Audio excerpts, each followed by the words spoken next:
it is a free, democratic country which has said that it wants to be so. Okay. And that's why in Putin land, that is seen as a threat. So what can we read into what's happening in Kherson as far as you're concerned? Well, it's quite complicated, but the top line is the conditions are very, very difficult. Ghastly weather, it's the rains turning into winter, a lot of heavier exchange by artillery, and reporters on the ground saying that it isn't easy for either side, not least for the Ukrainians.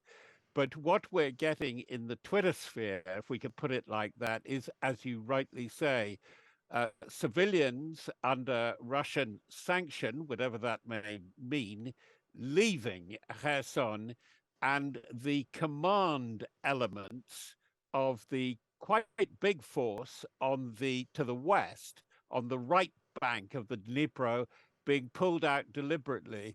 We know that the Russians have had some very, very good units. The more professional units, a lot of ground fighting paratrooper units, which even the Ukrainians, not grudgingly, they've rather continuously praised their quality, their discipline, they're not breaking, they're not fleeing.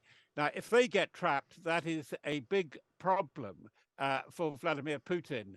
And again, to switch to the traffic, the things that are coming up through Twitter, through Telegram, through correspondence, official and unofficial, is there does seem to be quite a big rethink for once on the part of Vladimir Putin. It's now becoming obvious right through the piece, from grain shipments through to how much territory does he want to hang on to through the winter, and possibly about the future of his own position in Moscow itself. So, Robert, on that last point, I mean, that's incredibly important. But, is that us being optimistic about him having a rethink? Or do you think that this rethink could lead to some kind of withdrawal? Or is it a rethink in terms of just re strategizing and coming back to the fight? Aisha, actually boils down to a very simple question. Your string of questions is absolutely right.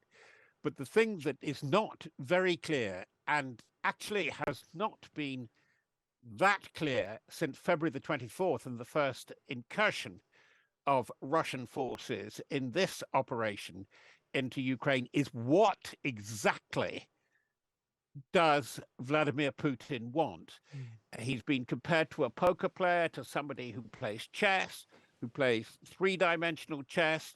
Uh, One of my uh, closest contacts and senior analysts on the scene says, actually, you much better looking at the Oriental game, which we're all quite familiar with, I think, called Go. Because with Go, it's a game of ruthless will, and where you can mess around with the tactics and win by any means that you want.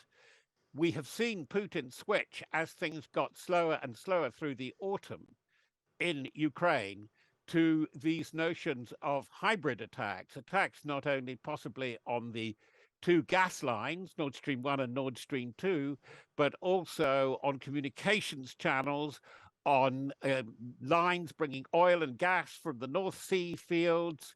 That again, one analysis that I've read, a very serious one, there are up to 600 attempts on such infrastructural facilities which affect the UK probably every week at the moment. And what was interesting as well was a week or so ago, we had that kind of quite sort of weird accusation from Russia that it was, the British Navy who had attacked one of the gas pipelines. And I spoke to Lord West, who said, while that was a ludicrous claim, could that be some sort of pitch rolling for um, a future intention from Russia about changing their types of attacks and thinking about more infrastructure attacks even here in the UK? Well, yes, I respect what Alan West is saying, and I think he's absolutely right. The Russians are very, very keen on picking out the British. Aisha, we have to make it absolutely plain, because the Brits have been alongside the Americans in very crucial respects, which perhaps they don't want to take too much credit for. They're not denying it. They've been very good on the cyber, the electronic warfare, how the Ukrainians should manage their whole intelligence operation, and even the design concept, the overall operational design. And why Russia goes for Britain, of course, is that Britain, of course, it's nothing like the same scale of America. America's committed about $66 billion US committed. It's not all gone there to the £2 to £3 billion UK. But Russia sees Britain as a kind of soft target. It's the soft hinge, as it were, because of Brexit, I'm afraid to say. We're outside the main European bloc. We're a very important partner for America. But back to the accusations about naval stuff. Can I put it like that? Mm. Well, it's not exactly completely mad, that accusation, because remember we had an incident with HMS Defender, the destroyer, last year.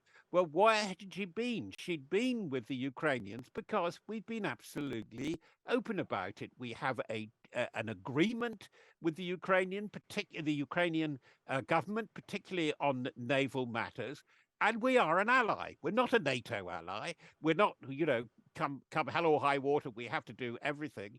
But we're a guarantor, going back to the 1990s, of Ukrainian independence. We have signed up to foundational acts like the Helsinki Final Act, which is the foundation of a thing called the Organization for Security and Cooperation in Europe.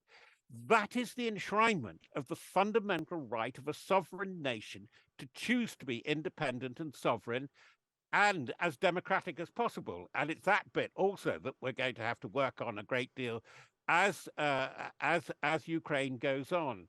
Where we are at this hinge in the winter, and I think in terms of governance, Britain again is going to be as important, probably more important than Germany and France, is in the governance piece and building up, because we've got to get through this winter and then we've got to go through a long stability period. And it's no use doing the headline stuff. Oh, will they, won't they? Will they be accepted as a candidate for NATO and for the EU? Leave that aside for the moment. It is a free, democratic country which has said that it wants to be so. Okay. And that's why in Putin land, that is seen as a threat.